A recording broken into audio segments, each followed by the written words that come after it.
Guys हमारा पहला एक वर्ड है प्लंज। ये एक वर्ब है, इसका मतलब होता है कुछ गिरना, या फिर आप ऐसा बोल सकते हो जैसे कोई भी बुरी सी सिचुएशन है उसमें अचानक से गिर जाना या फिर उसमें अचानक से डूब जाना। तो इसके कुछ सिनोनिम्स हैं जैसे कि fall, dip, drop, collapse, tumble. Antonyms हैं rise, elevate, ascend, soar, climb. तो कुछ एग्जांपल्स हैं जैसे कि the stock market plunged due to the sudden news of inflation, मतलब शेयर बाजार में महंगाई के अचानक से समाचार जो आया या फिर अचानक से जो न्यूज निकल कर आई तो उसकी वजह से जो शेयर बाजार है वो गिर गया या फिर वो डाउन चला गया। She plunged into debt after the business failed, मतलब वो अचानक से डूब गई या फिर वो बहुत ही ज्यादा मतलब पहले अच्छी थी या फिर बहुत अच्छा उसकी इमेज थी वो डाउन चली गई। किस चीज के बाद? आफ्टर द बिजनेस फेलियर, मतलब उसके बिजनेस के फेल हो जाने के बाद या फिर उसकी बिजनेस में विफलता के बाद। The prices of essential goods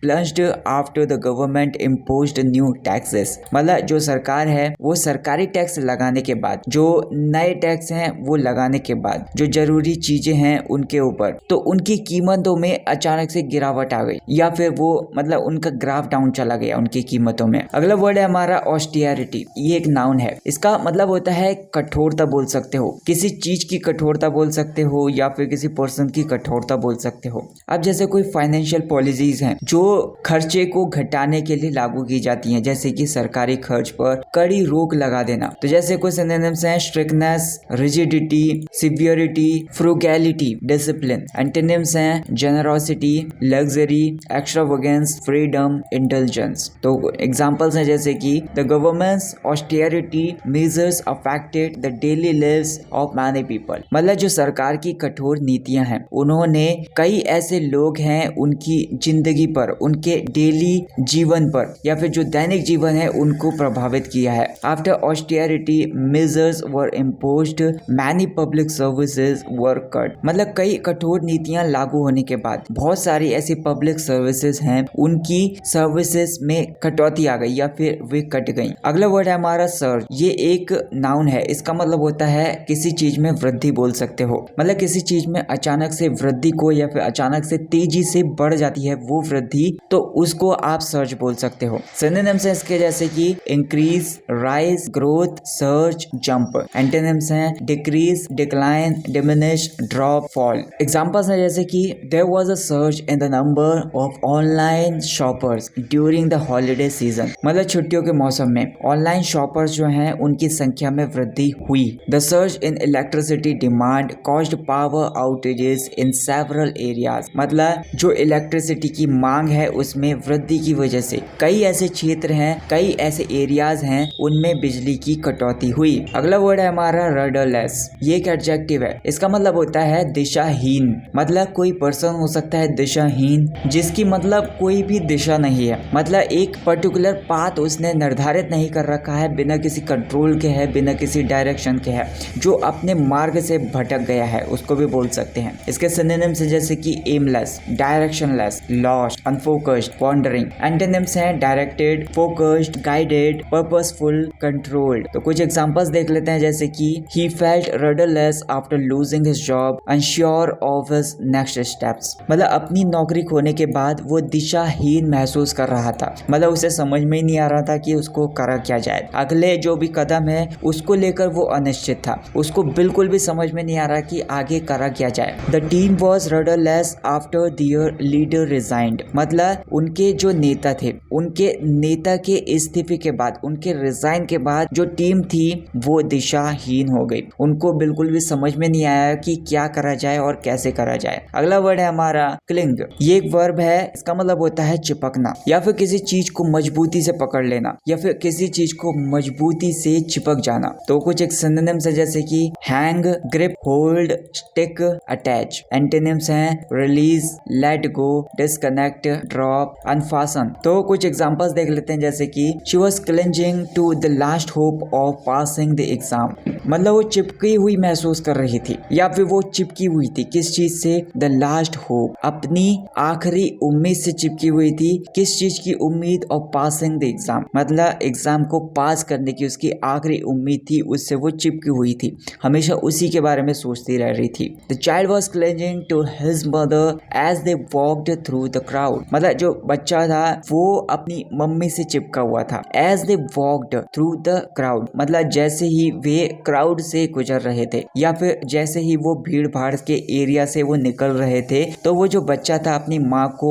बिल्कुल चिपका हुआ था, अपनी माँ से मतलब दूर नहीं हो रहा था। The wet clothes were clinging to her skin, मतलब जो गीले कपड़े थे उसकी त्वचा से, उसकी स्किन से चिपके हुए थे। अगला वर्ड है इन्फ्लक्स, ये एक नाउन है। इसका मतलब होता है आगमन बोल सकते हो, मतलब किसी पर्सन का आगमन बोल सकते हो या फिर बहुत बड़ी संख्या में लोगों का आगमन या फिर बहुत बड़ी संख्या में किसी चीज का आगमन एक जगह पर। सिनोनिम्स हैं जैसे कि किसी का अराइवल बोल सकते हो, इनफ्लो बोल सकते हो, इनपोरिंग, इंसर्शन, रश। एंटोनिम्स हैं exodus, departure, outflow, outflux, exit. तो कुछ एग्जांपल्स हैं जैसे कि the city experienced an influx of tourist during the summer holidays, मतलब जो शहर है, जो सिटी है, उसने एक्सपीरियंस किया या फिर उसने अनुभव किया एन इनफ्लक्स ऑफ टूरिस्ट, जो टूरिस्ट हैं उनके आगमन का शहर ने एक्सपीरियंस किया ड्यूरिंग द समर हॉलीडेज, मतलब गर्मियों की छुट्टियों के दौरान। The influx of students in the college led to overcrowded classroom, मतलब जो इन्फ्लक्स था या फिर आगमन था स्टूडेंट्स का, छात्रों का कॉलेज के अंदर, led to overcrowded classroom, तो कॉलेज के अंदर जो बच्चों का आगमन था इस चीज ने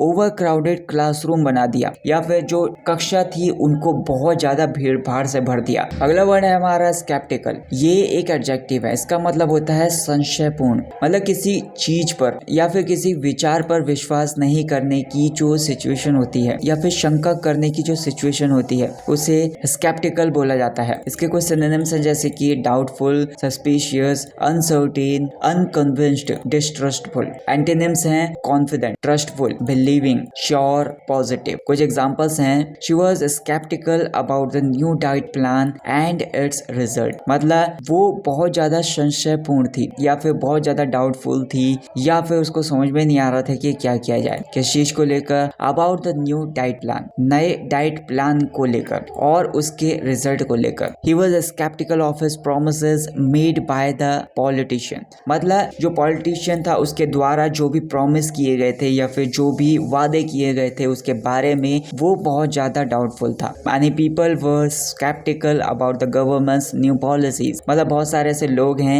वे सरकार की नई पॉलिसीज को लेकर स्केप्टिकल थे या फिर वे संशयपूर्ण थे या फिर उनको समझ में नहीं आ रहा था कि ऐसे जो प्रोमिसेस हैं वो पूरे हो पाएंगे या फिर नहीं, तो इस चीज को लेकर वो बहुत ज्यादा डाउटफुल थे। अगला वर्ड है हमारा पंप प्राइम, ये एक वर्ब है। इसका मतलब होता है किसी को प्रोत्साहित कर देना या फिर किसी चीज को प्रोत्साहित कर देना, स्पेशली उसकी अर्थव्यवस्था में वृद्धि को बढ़ावा देना। जैसे कि सिनोनिम्स हैं stimulate, encourage, boost, activate, fuel. Antonyms हैं dampen, discourage, suppress, hinder, inhibit. The government implemented policies to pump prime the local economy, मतलब जो सरकार है उसने लागू किया, क्या लागू किया, पॉलिसीज को, to pump prime the local economy, मतलब प्रोत्साहित करने के लिए द लोकल इकोनॉमी को, मतलब जो लोकल की अर्थव्यवस्था है उसको प्रोत्साहित करने के लिए सरकार ने नीतियों को या फिर पॉलिसीज को लागू किया। The managers motivation helped pump prime the teams performance, मतलब जो मैनेजर का मोटिवेशन था या फिर जो मैनेजर की प्रेरणा थी उसने टीम के परफॉर्मेंस को प्रोत्साहित किया। अगला वर्ड है लेम डक, ये एक एडजेक्टिव है। इसका मतलब होता है एक ऐसी सिचुएशन है जो कि बहुत ज्यादा कमजोर है, एक कमजोर सी सिचुएशन को लेम डक बोला जाता है या फिर एक ऐसा पर्सन है या फिर सरकार ऐसी है जो प्रभावी नहीं है, मतलब जो इफेक्टिव नहीं है, जिसके अंदर निर्णय लेने की क्षमता नहीं है या फिर कोई भी काम करने की क्षमता नहीं है, तो ऐसे पर्सन को या फिर ऐसे सरकार को लेम डक बोला जाता है। तो कुछ सिनोनिम्स है जैसे कि ineffective, powerless, weak, defenceless, incapable. Antonyms हैं effective, powerful, influential, strong, capable. तो कुछ एग्जांपल्स देख लेते हैं जैसे कि the manager felt like a lame duck after the team voted him out, मतलब जो मैनेजर था या या फिर जो प्रबंधक था उसने महसूस किया लाइक अ लेम डक, या फिर एक ऐसी सिचुएशन महसूस की जो कि कमजोर थी, मतलब अपने आप को उस सिचुएशन में, कमजोर भरी सिचुएशन में महसूस किया। After the team voted him out, मतलब टीम ने उसे बाहर निकालने के बाद, या फिर टीम ने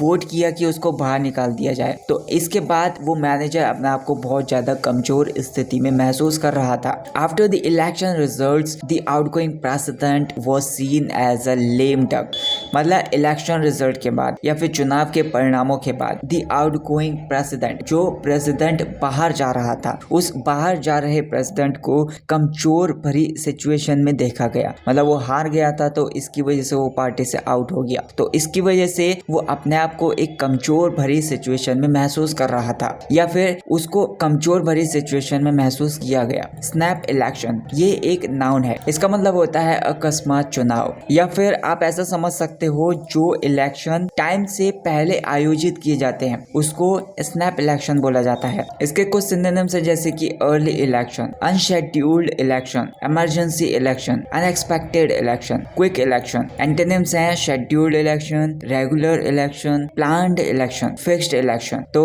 एग्जांपल्स हैं जैसे कि the political unrest led to snap elections being called ahead of schedule, मतलब जो पॉलिटिकल अनरेस्ट था या फिर जो राजनीतिक अशांति थी उसकी वजह से स्नैप इलेक्शन को पहले आयोजित किए गए, मतलब बेचैनी हो रही थी या फिर पॉलिटिकल अशांति फैली हुई थी चारों तरफ, इसकी वजह से जो स्नैप इलेक्शंस थे उनको पहले ही आयोजित किया गया। The country's snap elections were as a result of growing public discontent, मतलब पब्लिक के बीच में तनाव बढ़ रहा था या फिर असंतोष बढ़ रहा था, तो इसकी वजह से देश के स्नैप इलेक्शंस या फिर जो देश के अकस्मात चुनाव होते हैं वो जनता की बढ़ती हुई असंतोष का परिणाम थे। So that's it guys for this video. I hope आपको ये वीडियो पसंद आई होगी। आपके जो भी डाउट्स हैं उन सारे डाउट्स को मुझे कमेंट सेक्शन में बताइए। उन सारे डाउट्स को मैं अपनी वीडियोस में लेकर आपके डाउट्स को क्लियर करने की अपनी पूरी कोशिश करूंगा। वीडियो पसंद आई तो वीडियो को लाइक कर देना, चैनल को सब्सक्राइब कर देना। Thank you so much for watching this video.